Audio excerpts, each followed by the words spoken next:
Hey guys, I'm back with the final test subject in our Floetrol Cell Activator experiments. In this series, I've been testing out various additives in Floetrol-based acrylic pours to see what will give us the best cell production. Today I have a coconut hair serum by OGX to share with you.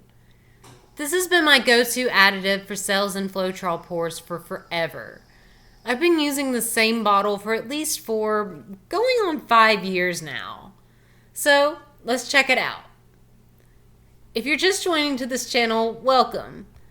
I'll leave a link to the previous experiments in the description below if you would like to check them out. Just to recap though, I've been using the same pouring medium, colors, and method throughout the testing.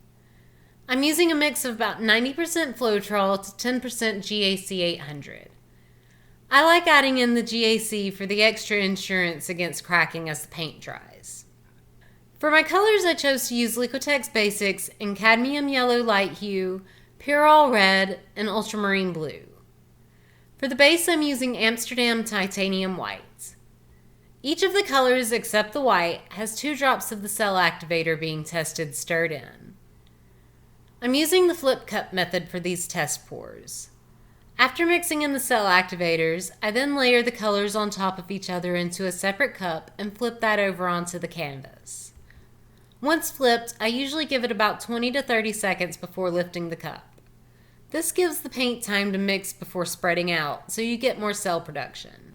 As I said earlier, the OGX has been my go-to silicone oil for years now. I've always loved the results that I get with it, and it's always been relatively easy to clean off when dry. In these experiments, all the additives were mixed in vigorously. The amount you mix your additives into the paint mixture can affect the final size of the cells produced. To make larger cells, try just barely mixing in the oil into your paint instead.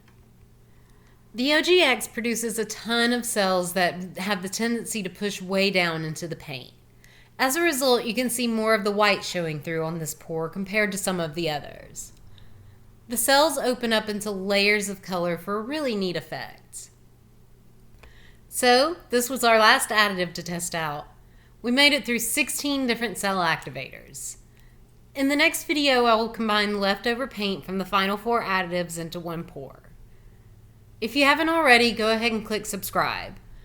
I'll be bringing you a side-by-side comparison of all the results so you can choose your favorites. That's it from me, guys. Don't forget to stick around to the end of the pour to see the close-up shots of the finished results. I'll see you next time. Bye!